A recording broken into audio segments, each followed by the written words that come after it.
Halo, selamat siang anak-anak semua. Senang sekali jumpa dengan kalian semua di acara PA Anak GRII Bandung. Dan kita di dalam kesempatan ini mau kembali belajar merenungkan firman Tuhan ya. Waktu dengar Tuhan sambil doa, bicaralah pada saya. Tuhan, tolong supaya aku boleh mengerti firman Tuhan. Anak-anak, hari ini kita temanya melanjutkan yang minggu lalu, itu adalah iman seperti biji sesawi. Biji sesawi adalah salah satu biji yang paling kecil. Kalau anak-anak mungkin di sini suka makan buah. Buah apa yang pernah kalian makan? Buah jeruk ada bijinya nggak? Ada ya, nggak terlalu besar ya.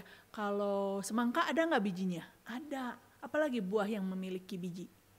Hampir semua buah punya kali ya. Nah, biji sesawi adalah biji yang salah satu biji yang paling kecil. Ya, tapi dari benih yang kecil bisa bertumbuh menjadi pohon yang besar.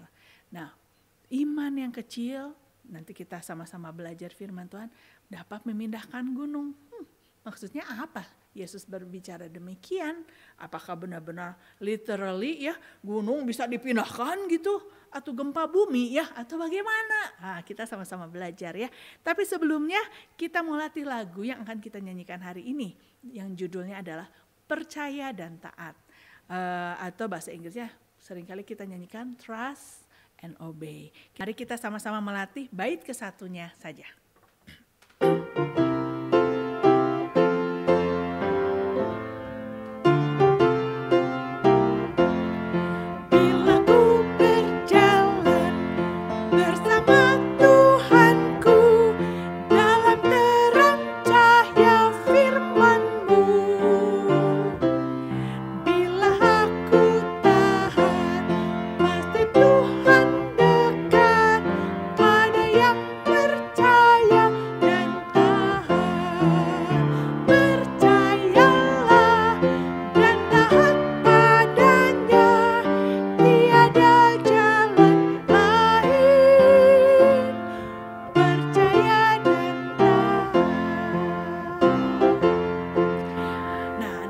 Kita sama-sama akan sama-sama merenungkan, berdiam diri, bersatu teduh untuk memasuki PA Anak hari ini.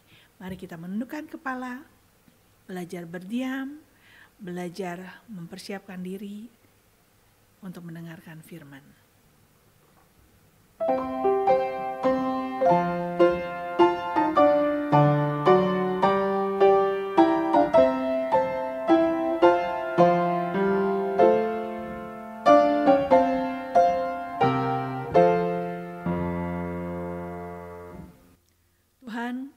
Bapa kami yang di dalam surga, bersyukur dan berterima kasih kalau pada hari ini kami berkesempatan kembali datang ke hadirat Tuhan dan kembali memuji dan mendengarkan firman Tuhan. Tuhan tolong supaya kami boleh mengerti kitab Matius, Injil yang sudah ditulis untuk kami boleh lebih memahami betapa besar anugerah kasih Tuhan dalam hidup kami, lebih mengenal siapa Tuhan yang kami percaya, dan semakin bertumbuh di dalam iman kepada Engkau. Tuhan tolong biarlah kami boleh memiliki iman yang teguh, yang tidak mudah diombang-ambingkan oleh segala situasi yang mungkin kami hadapi. Entah itu dalam saat senang, entah itu saat susah, kami boleh tetap beriman kepada Tuhan. Tolong kami, sertai kami, dan berkati PA Anak hari ini. Di dalam nama Tuhan Yesus kami berdoa dan mengucap syukur. Amin. Anak-anak, mari kita memuji nama Tuhan dengan menyanyikan lagu Percayalah dan Taat. Kita nyanyikan kedua baitnya.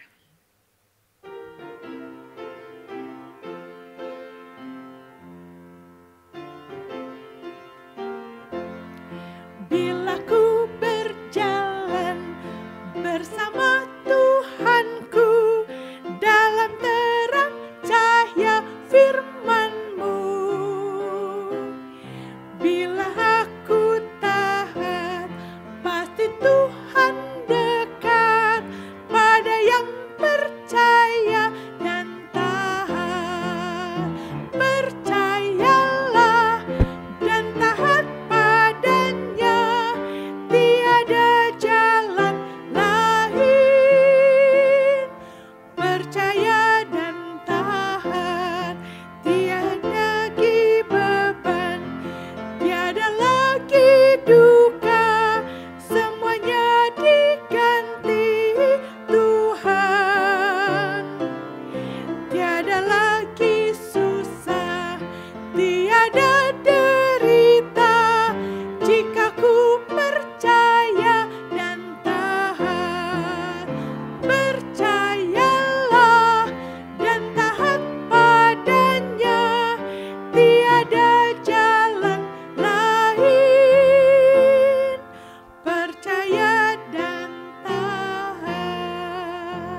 sama-sama mendengarkan firman Tuhan pada hari ini. Halo anak-anak, kita kembali lagi di dalam PA Anak. Dan hari ini kita akan melanjutkan dari seri eksposisi Injil Matius. Mari kita membaca bersama-sama Matius pasal yang ke-17, ayat yang ke-14 sampai ayat yang ke-21. Mari kita buka Alkitab kita dari Matius 17 ayat 14 sampai 21. Demikian firman Tuhan, Bapak akan bacakan bagi kita sekalian. LAI memberikan judul Yesus menyembuhkan seorang anak muda yang sakit ayan.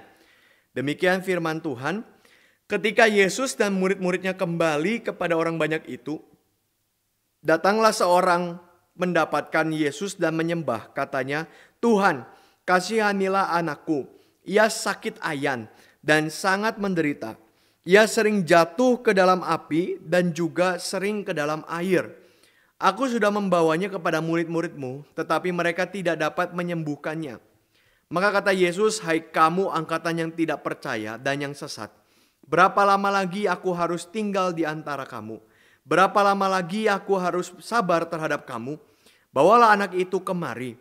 Dengan keras Yesus menegur dia, lalu keluarlah setan itu daripadanya, dan anak itu pun sembuh seketika itu juga. Kemudian murid-murid Yesus datang, dan ketika mereka sendirian dengan dia, bertanyalah mereka, mengapa kami tidak dapat mengusir setan itu? Ia berkata kepada mereka, karena kamu kurang percaya. Sebab aku berkata kepadamu, sesungguhnya sekiranya kamu mempunyai iman sebesar biji sesawi saja, kamu dapat berkata kepada gunung ini, pindah dari tempat ini ke sana. Maka gunung ini akan pindah dan takkan ada yang mustahil bagimu. Jenis ini tidak dapat diusir kecuali dengan berdoa dan berpuasa. Demikian firman Tuhan, mari kita berdoa. Bapa di dalam kerajaan surga, kami bersyukur untuk anugerah dan kesetiaan Tuhan setiap hari. Dan kami berdoa ketika kami akan mempelajari firman Tuhan hari ini, tolong Tuhan sendiri yang memimpin kami, tolong Engkau sendiri yang menyertai kami, agar kami sungguh-sungguh bertumbuh dan kami bisa semakin mengasihi Tuhan di dalam kehidupan kami. Terima kasih Tuhan untuk anugerah-Mu, di dalam nama Tuhan Yesus Kristus kami berdoa. Amin. Nah anak-anak sekalian, kita melihat di dalam perikop ini bagaimana sebelum daripada cerita ini muncul anak-anak, Tuhan Yesus baru saja mendapatkan satu peristiwa yang sangat besar sekali, yaitu orang-orang sering menamakannya peristiwa transfigurasi. Apa itu peristiwa transfigurasi? Tuhan Yesus dipermuliakan di atas gunung. Di atas gunung itu hanya ada 3 orang murid bersama dengan Tuhan Yesus, dan Tuhan Yesus di sana ada cahaya yang begitu besar menyinari dia, dan seterusnya. Kita melihat bagaimana ini adalah satu peristiwa yang sangat penting, salah satu yang sangat penting di dalam Alkitab. Bagaimana Yesus menunjukkan kemuliaannya sebagai anak Allah. Dia bukan seperti kita manusia. Dia adalah anak Allah yang sejati. Dan di sana juga Allah menyatakan perkenanannya. Maka dikatakan, inilah anakku yang kukasihi. Kepadanya lah aku berkenan. Allah Bapa begitu berkenan kepada Yesus. Dan ini menjadi satu deklarasi yang begitu kuat. Bahwa Yesus adalah juru selamat. Bahwa Yesus adalah Allah sejati. Maka anak-anak sekalian, kita melihat setelah kemuliaan itu dinyatakan di atas gunung. Setelah kemuliaan itu diberikan nampak kepada para muridnya. Apa yang terjadi selanjutnya? Anak-anak sekalian, kita melihat di dalam perikop selanjutnya. Tuhan Yesus langsung berhadapan dengan realita atau fakta di dalam dunia ini. Yaitu apa? Fakta keberdosaan. Fakta di mana manusia bisa sakit. Fakta di mana manusia bisa dikuasai oleh roh jahat. Fakta di mana manusia hidup di dalam penderitaan. Dan Tuhan Yesus langsung bertemu dengan mereka. Anak-anak sekalian, ini mirip sekali seperti apa yang terjadi kepada Musa. Waktu Musa naik ke atas gunung Sinai, dia mendapatkan perintah Tuhan, 10 perintah Tuhan. Dia mendapatkan banyak sekali hal dari Tuhan untuk diajarkan kepada orang Israel. Maka dia melihat kemuliaan Tuhan begitu besar. Dia melihat keagungan, kehebatan Tuhan. Dan setelah itu apa yang terjadi? Musa turun dan langsung bertemu dengan apa? Bangsa Israel melakukan dosa yang begitu besar. Bangsa Israel membuat patung lembu emas yang membuat seluruh bangsa itu menyembah Allah yang salah. Maka anak-anak sekalian, kita melihat kemuliaan Tuhan itu tidak hanya tinggal di atas gunung. Kemuliaan Tuhan itu tidak hanya tinggal di surga, sehingga kita tidak mengetahuinya. Tetapi kemuliaan Tuhan itu turun. Seperti di dalam perikop ini, Tuhan Yesus turun dan langsung berhadapan dengan kenyataan dunia yang rusak. Seorang anak yang sakit begitu parah, sampai dia menjatuhkan diri ke api dan ke air. Inilah satu penyakit yang begitu parah. Ada orang-orang yang menganggap bahwa penyakit ini adalah penyakit ayan, ya memang dikatakan di dalam Alkitab juga penyakit ayan begitu ya. Tetapi anak-anak sekalian, kita melihat bukan hanya penyakit ayan, bahwa ini juga berkait dengan kerasukan setan. Orang-orang yang dianggap kerasukan setan. Maka di dalam kata yang dipakai di dalam Matius 17 ayat yang ke-15 anak-anak sekalian. Kata yang dipakai untuk kerasukan setan itu bukan hanya dia sakit biasa begitu ya. Tetapi dia dipengaruhi oleh roh jahat. Orang ini, anak ini dipengaruhi oleh roh jahat yang ingin membinasakan dia. Maka dia dilempar ke api. Maka dia dilempar ke air yang ingin membinasakan dia. Maka anak-anak sekalian di sini kita melihat peristiwa ini memberikan kepada kita pengertian tentang dua hal yang saling bertabrakan. Di satu sisi kita melihat keindahan kemuliaan Allah. Baru saja Tuhan Yesus menampakkan kemuliaannya begitu besar kepada para murid. Dan di sisi yang lain kekacauan dunia yang berdosa. Maka apa tujuannya? Kenapa bisa langsung ditempel seperti ini? Apa tujuannya? Salah satunya anak-anak sekalian, ini menguji iman kita. Apakah kita memiliki iman yang tetap bertahan di dalam kesulitan hidup di dunia. Maka anak-anak sekalian, ketika nanti kita akan bicara mengenai biji sesawi, anak-anak sekalian, kita akan bicara mengenai perjuangan ini. Kita akan melihat bagaimana iman seperti biji sesawi adalah satu perjuangan di tengah-tengah penderitaan. Yang kita lihat ada kemuliaan Tuhan, yang kita lihat adalah pengharapan dari Tuhan, kemegahan Tuhan, keagungan Tuhan. Tetapi kita melihat juga di dalam fakta dunia ini bagaimana penderitaan, kerusakan, dosa dan sebagainya itu terjadi dalam hidup kita. Dan inilah yang menjadi panggilan kita sebagai orang percaya. Anak-anak sekalian, kita dipanggil bukan untuk hidup enak-enak, hidup senang-senang, pokoknya percaya Yesus selesai semua masalah. Bukan, tapi kita kita dipanggil untuk membawa kemuliaan Tuhan itu hadir. Bukan di tempat yang tinggi itu, bukan hanya di surga itu, tetapi kemuliaan Tuhan itu menolong dunia di dalam kehidupan mereka yang penuh dengan pergumulan, penuh dengan masalah. Maka anak-anak sekalian, kita melihat itulah iman orang Kristen. Iman orang Kristen bukanlah iman yang berada di tempat yang enak, berada di tempat yang nyaman, berada di tempat yang kita tidak perlu ngapa-ngapain lagi. Kita sudah pasti punya tiket ke surga. Tidak. Tapi iman orang Kristen adalah iman yang berjuang di dalam dunia ini. Itu sebab wajar saja ketika kita hidup sebagai orang Kristen, masih ada penderitaan, masih ada kesulitan. Bapak pernah bertemu dengan seorang anak yang masuk ke rumah sakit. Anak itu mengatakan satu kalimat, "Pak, saya sudah tidak mau lagi berdoa." Kenapa tidak mau lagi berdoa? Iya, karena bagi saya kalau saya berdoa terus, saya tidak dapat juga jawaban doa saya. Saya berdoa supaya saya bisa sembuh, tapi Tuhan nggak kasih sembuh juga sama saya.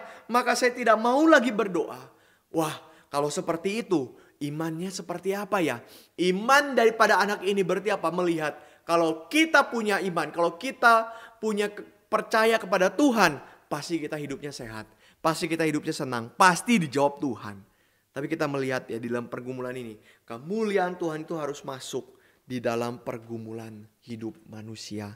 Maka anak-anak sekalian, kita akan lihat ceritanya ya. Ketika murid-murid Yesus di situ, jadi ada 12 orang, 3 di bawah Yesus naik ke atas gunung, berarti sisanya ada 9 orang. Maka 9 orang ini dipanggil juga oleh orang tua dari anak yang sakit ayan ini. Kemudian diminta tolong untuk menyembuhkan anak ini. Tolong anak saya bisa lari ke sana, bisa lari ke sini, dia bisa membantingkan badannya, dia bisa jatuh, dia bisa begini begitu. Oh, bagaimana ini? Akhirnya satu persatu murid itu mencoba untuk menyembuhkan anak itu. Mencoba untuk mengusir setan dan sebagainya. Tetapi apa yang terjadi anak-anak sekalian? Yang terjadi adalah mereka gagal. Mereka gagal. Mereka tidak berhasil. Anak-anak bisa bayangkan ya. Dari 9 rasul, 9 murid Tuhan Yesus, semuanya gagal dan tidak berhasil. Maka anak sekalian, ini akhirnya membuat semua orang yang sedang berkumpul di situ menjadi ragu-ragu. Kenapa ragu-ragu? Karena seperti ini anak-anak. Di zaman itu, kalau ada seseorang yang gagal untuk mengusir roh jahat, kalau ada seseorang yang gagal, waktu dia mendoakan orang itu supaya roh jahat pergi, tapi roh jahat tidak pergi, maka orang-orang Yahudi, komunitas mereka saat itu akan mengatakan bahwa orang ini tidak dekat dengan Tuhan. Orang ini kurang saleh, orang ini kurang baik, mungkin dosanya terlalu besar. Karena di dalam tradisi Yahudi ada kalimat yang mengatakan bahwa ketika seseorang itu punya dosa yang sangat besar, atau dosa yang cukup besar, maka dosa itu akan membuat telinga Tuhan tidak mendengar doa dia. Telinga Tuhan tidak bisa mendengarkan permohonan dia karena dosanya besar. Maka itu anak-anak sekalian, ketika para murid ini gagal, ini bukan satu hal yang sepele. Bukan satu hal yang oh iya, namanya juga orang coba-coba ya. Boleh gagal, boleh tidak. Ya para murid kan belum ahli. Para murid kan belum sehebat Tuhan Yesus. Maka waktu dia coba gagal ya sudah. Tidak anak-anak sekalian. Waktu dia gagal langsung orang-orang berpikir. Jangan-jangan mungkin mereka ini tidak dekat dengan Tuhan. Jangan-jangan mungkin mereka punya dosa besar. Atau jangan-jangan kuasa setan memang sebesar itu. Dan kuasa setan bisa menghancurkan kita semua. Maka anak-anak sekalian, di tengah kondisi seperti ini akhirnya apa yang terjadi? Tuhan Yesus turun. Waktu Tuhan Yesus turun, Tuhan Yesus melihat anak yang sedang sakit ini. Tuhan Yesus melihat orang tua yang putus asa ini. Tuhan Yesus melihat orang banyak yang kebingungan. Karena murid-muridnya tidak bisa melepaskan setan ini. Dan Tuhan Yesus melihat juga murid-murid yang kecewa ini. Anak-anak, kalau kita jadi Tuhan Yesus, apa yang terjadi anak-anak sekalian? Tuhan Yesus tahu mereka gagal. Tuhan Yesus tahu mereka tidak berhasil mengusir setan. Dan dampaknya apa? Sebenarnya dalam tradisi Yahudi, dampaknya adalah jangan-jangan Tuhan Yesus pun tidak bisa mengusir setan. Murid-muridnya pun tidak bisa. Murid-muridnya pun tidak mengerti bagaimana caranya mengusir setan. Bukankah kita kalau jadi Tuhan Yesus kita akan malu? Aduh, kamu ya sudah bertahun-tahun ikut Tuhan Yesus. Sudah bertahun-tahun ikut kemanapun Tuhan Yesus pergi. Tapi kamu tetap tidak bisa mengerti apa yang dikerjakan oleh Tuhan Yesus. Kamu tetap tidak bisa melakukan hal itu. Anak-anak sekalian, kalau ada guru mengajar murid, lalu muridnya diuji oleh orang lain, dan murid itu gagal, gurunya bisa malu. Gurunya bisa malu. Kalau ada wali kelas punya murid, kemudian ada satu dari anak muridnya itu yang ada di kelas itu tidak naik kelas, wali kelasnya bisa malu. Kenapa? Karena dia ada di dalam tanggung jawab wali kelas itu. Anak yang tidak naik itu ada di dalam tanggung jawab wali kelas itu. Sehingga wali kelas itu harusnya membimbing anak itu. Wali kelas itu harusnya membuat anak itu berhasil dan dia bisa naik kelas. Tapi dia tidak naik kelas. Berarti yang gagal siapa? Bukan hanya anak itu, tapi wali kelasnya juga gagal. Gurunya juga gagal. Anak-anak sekalian, maka hal ini sebenarnya bisa membawa satu hal yang memalukan untuk Tuhan Yesus. Tapi anak-anak lihat apa yang Tuhan Yesus lakukan. Tuhan Yesus tidak malu. Tuhan Yesus tidak merasa sungkan. Tuhan Yesus tidak langsung cepat-cepat ingin menyelamatkan murid-muridnya. Kamu ya gak bisa ngusir. Aduh, cilaka. Nanti orang-orang akan berpikir kita ini ajaran apa. Orang-orang akan berpikir kita ini punya dosa besar. Sudah pergi. Saya akan sembuhkan ya supaya kita tidak perlu malu. Supaya orang-orang tidak perlu berpikir aneh-aneh kepada kita. Saya akan sembuhkan orang itu. Tidak anak-anak sekalian. Kalau anak-anak lihat Tuhan Yesus tidak melakukan hal itu. Lalu apa yang dilakukan oleh Tuhan Yesus? Dia langsung mengatakan, hai kamu angkatan yang tidak percaya dan yang sesat. Berapa lama lagi aku harus tinggal di antara kamu? Berapa lama lagi? Anak-anak sekalian, ini bukan hal atau perkalimat yang dikatakan untuk menyelamatkan diri Tuhan Yesus sendiri. Tidak. Bukan seperti itu. Tetapi anak-anak sekalian, ini adalah satu hal yang menegur semua orang. Menegur semua orang. Dia menjelaskan masalah yang sebenarnya. Bukan karena kuasa setan lebih besar. Bukan karena murid-murid kurang kuasa atau bukan karena murid-murid banyak dosanya sehingga tidak didengar oleh Tuhan. Tidak. Bukan seperti apa yang mereka pikirkan, tetapi mereka kurang percaya. Mereka kurang percaya. Mereka di sini siapa? Bukan hanya murid-muridnya, tapi orang-orang banyak itu juga mereka kurang percaya. Maka anak-anak sekalian, kita melihat kenapa mereka kurang percaya. Di dalam bahasa aslinya anak-anak sekalian, kata kurang percaya itu bisa diterjemahkan juga di dalam konteks karena mereka terlalu sibuk memikirkan masalahnya. Aduh, anak ini dia kena ayan, aduh anak ini loncat ke sana, loncat ke sini, aduh dia begini begitu. Jadi para murid itu ketakutan. Saya bisa menyembuhkan tidak ya? Ini dia takut. Orang-orang banyak itu juga mereka mulai ragu, ini Tuhan bisa menyembuhkan atau tidak. Kenapa? Karena masalahnya begitu besar terpampang di depan mereka. Anak-anak sekalian, hal seperti ini juga bisa terjadi dalam kehidupan kita. Berapa banyak anak-anak sekalian orang-orang Kristen melihat masalah sepertinya lebih besar bahkan daripada Tuhan sendiri. Sehingga apa? Mereka takut dengan masalah itu. Saya takut dengan masalah yang ada di depan mata saya. Saya tidak bisa berpikir hal yang lain lagi. Saya harus berjuang sekuat tenaga untuk menyelamatkan diri.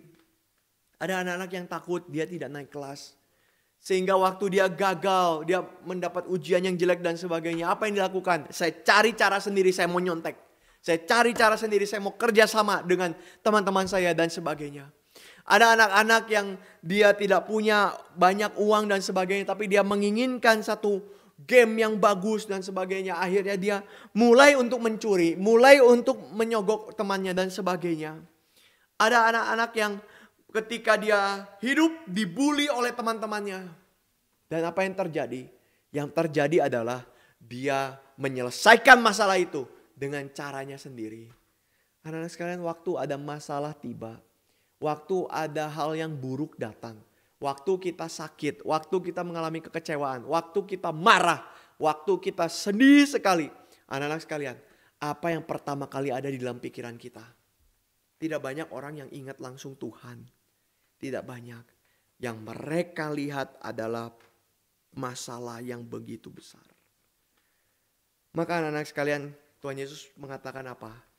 Kalau kita punya iman sekecil biji sesawi saja, kita bisa memindahkan gunung. Anak-anak, di dalam tradisi orang Yahudi, biji sesawi adalah biji yang paling kecil yang mereka miliki. Biji yang sangat kecil sekali, yang dilihat pun itu begitu kecil sekali di telapak tangan itu. Tetapi kalau orang punya iman sebesar itu saja, bisa memindahkan gunung. Apa artinya? Apakah sekarang kita bisa mengatakan kepada gunung yang ada di daerah kita, pindah ya, gunung jangan di sini ya, pindah ke sana. Apakah bisa? Banyak orang mencoba itu. Banyak orang mencoba untuk, stop ya, penyakit stop, kemiskinan stop, hal yang buruk stop ya. Kenapa? Karena saya punya iman yang besar. Kalau saya punya iman yang besar, maka saya bisa sembuh dengan sendirinya. Kalau saya punya iman yang besar, maka saya bisa sehat selama-lamanya. Anak-anak, bukan itu. Tuhan Yesus tidak mengatakan seperti itu. Maka kita jangan coba-coba ya. Saya punya iman, yakin. Gunung, pindah. Bukan itu. Kenapa anak-anak sekalian? Karena memindahkan gunung ini merupakan satu istilah di dalam tradisinya orang Yahudi. Satu istilah yang menunjukkan bahwa masalah yang begitu besar, yang kelihatannya mustahil untuk diatasi, itu adalah gunung. Anak-anak, kalau kita mau lihat gunung-gunung begitu tinggi, begitu besar sekali. Gunung sebesar itu bisa pindah, bagaimana caranya? Ini seperti mustahil sekali. Dan itu di dalam tradisi orang Yahudi, mereka mengatakan itu sebagai gunung. Masalah yang terlalu besar itu seperti gunung. Sehingga bukan berarti gunung sungguhan bisa pindah, tapi masalah yang besar itu. Jadi anak-anak sekalian, yang penting itu bukan besar kecilnya iman kita, tetapi kita punya iman yang sejati atau tidak. Itu yang Tuhan Yesus katakan. Kalau kita punya iman yang sejati, maka kita akan bisa untuk menghadapi kesulitan di dalam kehidupan kita. Iman yang sejati itu seperti apa? Iman yang berharap kepada Tuhan Yesus Kristus. Iman yang mengacu kepada Tuhan Yesus Kristus. Para murid ini sudah melihat Tuhan Yesus. Para murid ini mereka ikut Tuhan Yesus kemanapun. Tetapi ketika ada masalah muncul, iman mereka rontok. Mereka tidak ingat tentang Tuhan. Mereka tidak percaya kepada Tuhan. Padahal murid-murid ini sudah diberikan kuasa. Anak-anak bisa lihat di dalam pasal yang ke-10 ya, kita pernah bahas. Mereka dikasih kuasa oleh Tuhan Yesus untuk apa? Untuk menyembuhkan orang yang sakit. Mereka dikasih kuasa oleh Tuhan Yesus untuk apa? Untuk mereka mengusir setan. Sudah ada kuasanya. Maka ini bukan sekonyong-konyong mereka coba-coba lalu kamu sih belum dapat kuasa. Tuhan Yesus belum kasih kuasa. Tidak. Anak-anak sekalian di pasal yang ke-10 kita lihat. Mereka sudah dapat kuasa dari Tuhan Yesus. Tapi mereka tidak bisa lakukan. Kenapa? Karena mereka tidak sungguh-sungguh bersandar kepada Tuhan. Mereka bersandar kepada pemikiran mereka. Metode-metode mereka. Kalau seperti ini, saya mendapatkan masalah seperti ini, maka ini harus diatasi dengan cara seperti ini. Mereka nggak ingat lagi tentang Tuhan. Kalau mau mengusir setan, harus pakai jampe-jampe ini. Harus pakai kalimat-kalimat ini. Harus pakai ritual-ritual ini. Harus pakai tradisi-tradisi ini. Baru setan itu bisa diusir. Tapi bukan itu anak-anak sekalian. Maka sama seperti kita juga anak-anak. Iman kita bukanlah iman yang berdiri karena ritual. Anak-anak jangan sampai ya kita mengatakan pada Tuhan Yesus, Tuhan kan saya sudah sering ke gereja, maka saya pasti diselamatkan dong sama Tuhan. Anak-anak sekalian, yang menyelamatkan kita itu bukan karena kita sering ke gereja. Yang menyelamatkan kita bukan karena kita sering berdoa sama Tuhan. Sering baca Alkitab, itu ritual. Kita melakukan tindakan-tindakan dari keagamaan itu yang kita lakukan setiap saat, setiap kali. Untuk apa? Untuk kita bisa diterima oleh Tuhan. Tapi Tuhan mengatakan tidak. Engkau diterima oleh Tuhan, engkau diselamatkan karena anugerah. Bukan berarti ke gereja gak penting, bukan berarti baca Alkitab gak penting, bukan berarti berdoa gak penting. Tapi anak-anak, kalau kita sudah sadar anugerah itu, kita akan jalankan itu di hadapan Tuhan. Karena kecintaan kepada Tuhan. Bukan karena saya pengen diselamatkan saya jalankan itu. Bukan. Maka itu anak-anak sekalian kita lihat ya. Kita perlu sungguh-sungguh bersandar kepada Tuhan. Kita perlu sungguh-sungguh bersandar kepada Tuhan. Kalau tidak ya, kita akan mengalami kesulitan yang sangat besar. Seperti para murid ini. Nah anak-anak sekalian, di sini juga dikatakan demikian. Kenapa? Karena kita pun akan melayani seperti domba di tengah serigala. Anak-anak, orang Kristen itu seperti domba di tengah serigala. Sulit gak? Sulit. Mungkin kamu akan dihina oleh temanmu. Mungkin kamu akan tidak dianggap oleh orang-orang yang ada di sekelilingmu. Mungkin kamu akan dilecehkan karena kamu percaya Tuhan Yesus. Oh masa kamu percaya Tuhan Yesus dan sebagainya. Orang-orang menghina, orang-orang tidak suka dengan kamu. Orang-orang berbuat yang seenaknya dan tidak adil terhadap kamu. Tapi anak-anak sekalian, itu semua tidak boleh menggugurkan iman kita kepada Tuhan. Kenapa? Karena Tuhan adalah Allah yang sejati. Nanti kamu sudah besar, Bapak tidak tahu apa yang terjadi. Mungkin kamu akan melihat orang-orang mengatakan, kamu mau uang enggak? Kalau kamu mau uang, kamu harus rubah agama. Kamu mau dapat pasangan yang bagus enggak? Kalau kamu mau dapat pasangan yang bagus, kamu harus rubah agama. Tapi Bapak ingatkan satu hal, jangan tinggalkan Tuhan Yesus. Karena itulah iman yang sejati. Kalau kita hanya ikut-ikutan percaya, kita enggak sungguh-sungguh percaya, maka kita akan seperti murid-murid ini, membingungkan banyak orang. Maka Tuhan Yesus mengatakan apa? Kamu angkatan yang tidak percaya. Tidak percaya bukan tidak tahu Tuhan Yesus punya kuasa, tapi tidak berserah, tidak mengandalkan Tuhan. Yang pertama anak-anak sekalian. Dan setelah itu apa saudara, anak-anak sekalian? Tuhan Yesus mengatakan apa? Kamu sudah tidak percaya, kamu juga sesat. Apa artinya sesat? Sesat di sini anak-anak sekalian bukan hanya mengajarkan ajaran yang salah, bukan. Sesat di sini berbicara juga tentang perbuatan kita yang membuat orang lain kecewa. Yang membuat orang lain kecewa. Ini ada contohnya di dalam Yeskiel 13 ayat yang ke-22. Maksudnya apa? Maksudnya seperti ini. Kalau ada temanmu orang yang tidak percaya. Mereka tahu bahwa Tuhan Yesus itu mengajarkan tentang kasih. Mereka tahu bahwa Tuhan Yesus itu mengajarkan tentang kebaikan dan sebagainya. Tapi kamu sebagai orang yang percaya kepada Tuhan Yesus, kamu tidak melakukan hal itu. Kamu ketemu dengan dia, kemudian kamu benci sama dia, kamu bully dia habis-habisan.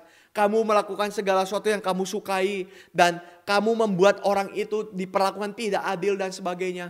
Maka orang itu akan disesatkan. Dalam arti apa? Dia kecewa. Dia akan merasa bahwa kok murid Tuhan Yesus kayak gitu ya? Kelakuannya orang Kristen begitu ya? Biasanya mereka dengar firman Tuhan di gereja, mereka tahu Tuhan Yesus mengasihi, tapi kok orang Kristen tidak mengasihi ya? Bapak sering bertemu dengan orang seperti ini. Ketemu dengan orang yang mengaku dirinya dia tadinya Kristen tapi sekarang sudah tidak mau jadi Kristen. Kenapa? Karena dia bilang, orang Kristen suka nipu. Saya ditipu terus berkali-kali sama orang Kristen. Gak ada benar-benarnya orang Kristen. Sudah, saya gak mau jadi orang Kristen. Anak-anak sekalian, itu artinya menyesatkan. Menyesatkan dalam arti apa?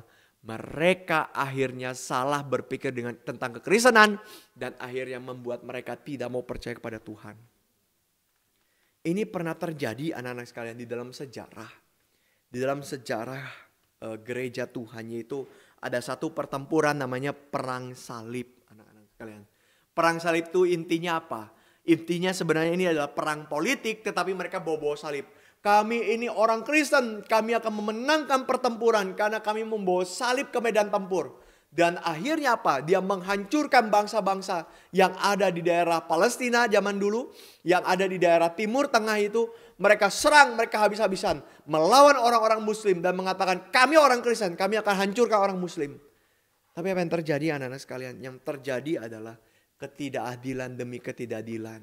Mereka menghancurkan untuk apa? Untuk merampas. Mereka menghancurkan untuk apa? Untuk membawa banyak harta kembali ke Eropa dan sebagainya. Ada begitu banyak ketidakadilan. Tapi yang jelas sampai detik ini banyak orang Muslim yang benci orang Kristen karena terjadi perang salib itu. Nama Tuhan Yesus tercoreng di sana. Nama Tuhan Yesus dipermalukan di sana. Maka anak-anak sekalian, kita melihat inilah orang Kristen. Kita melihat gereja zaman sekarang. Anak-anak coba pikirkan. Apa bedanya gereja dengan orang yang tidak percaya? Apa bedanya? Kadang-kadang kita masuk ke tempat ibadah gereja Tuhan. Isinya seperti tempat-tempat orang tidak percaya. Mereka pakai lampu kelap-kelip dan sebagainya. Musik gedak-geduk dan sebagainya. Orang di dalam seperti yang joget-joget. Itu hal yang seperti dunia lakukan kalau lagi ada konser musik. Bahkan kehidupannya pun tidak berubah, anak-anak sekalian. Kehidupannya tidak berubah. Orang tidak percaya korupsi. Orang yang percaya pun korupsi. Orang tidak percaya mencuri. Orang yang percaya pun mencuri. Orang tidak percaya pun berbohong. Orang percaya pun berbohong. Anak-anak sekalian, kalau kita tidak hidup seperti yang Tuhan Yesus katakan. Kalau kita hanya hidup mengikuti dunia, maka anak-anak sekalian kita tidak bisa menjadi saksi Tuhan yang hidup. Dan kita tidak bisa memperkenalkan Kristus di tengah-tengah dunia. Karena kita sama dengan dunia. Gereja tidak akan terlihat berbeda. Gak ada bedanya. Terus buat apa ke gereja kalau gak ada bedanya? Nah ini seperti murid-murid itu. Murid-murid itu percaya pada Tuhan Yesus tapi tetap tidak bisa mengusir setan. Orang yang tidak percaya kepada Tuhan Yesus tetap tidak bisa mengusir setan. Apa bedanya? Apa bedanya? Maka anak-anak sekalian kita lihat ya, panggilan kita itu apa? Untuk masuk ke dalam misi Tuhan.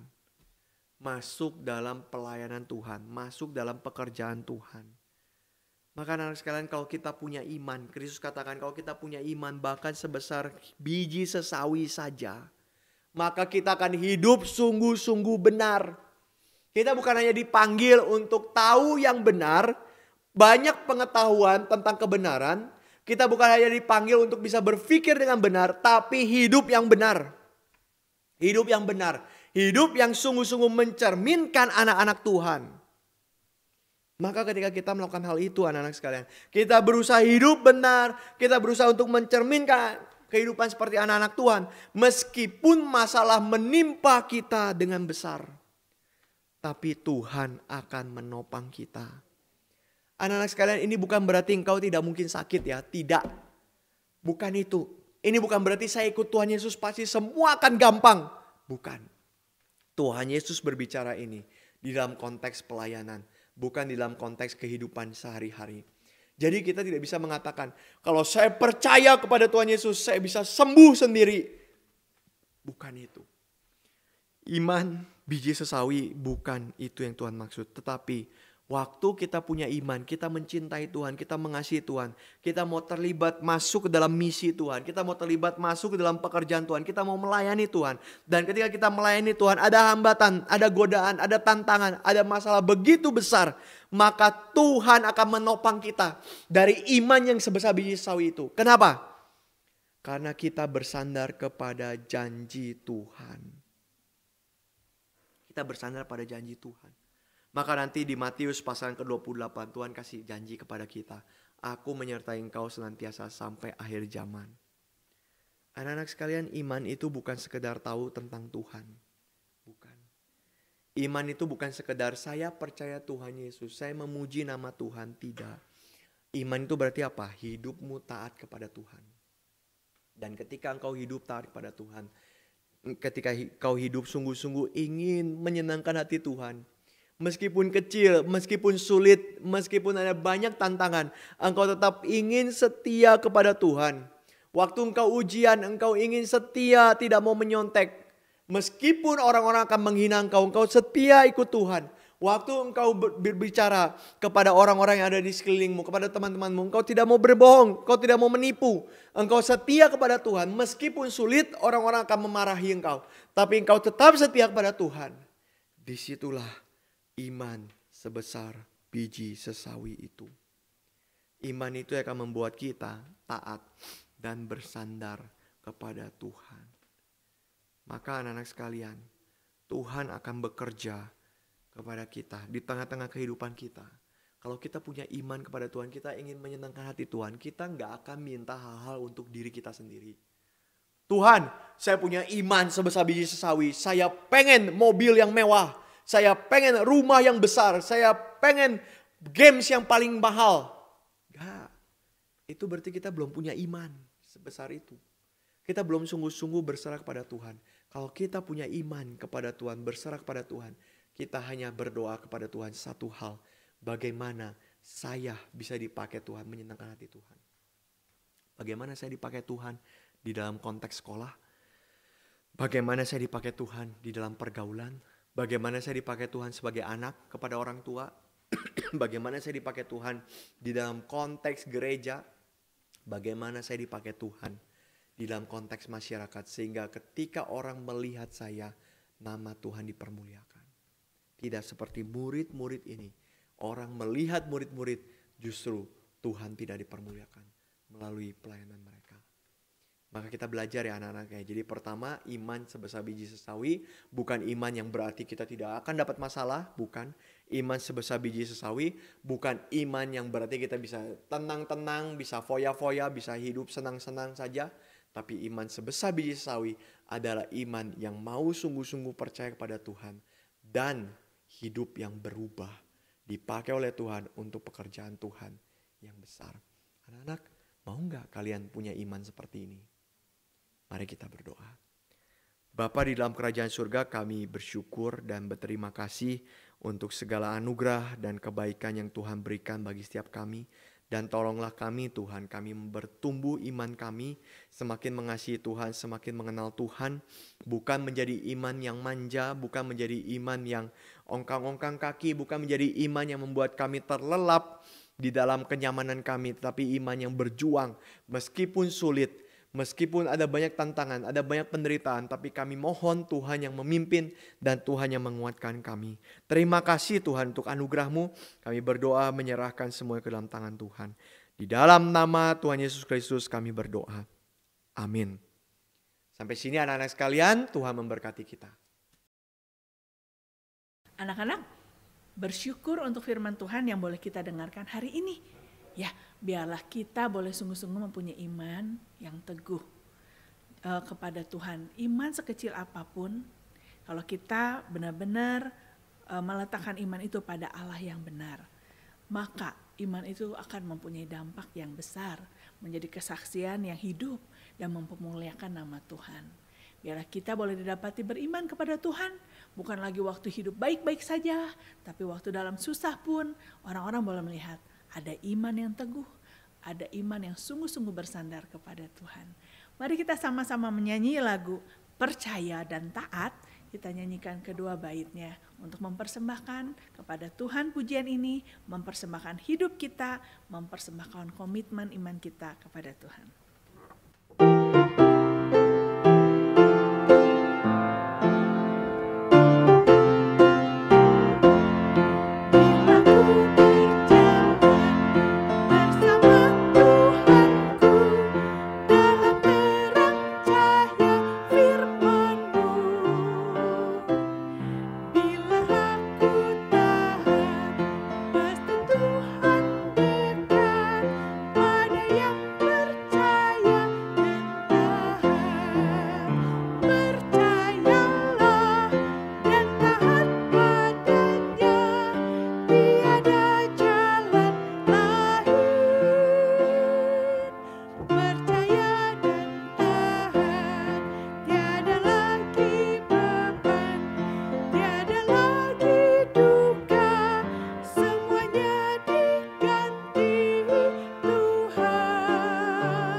Sekian pertemuan kita di PA Anak hari ini. Kita jumpa lagi minggu depan ya. Sampai jumpa anak-anak semua. Bye.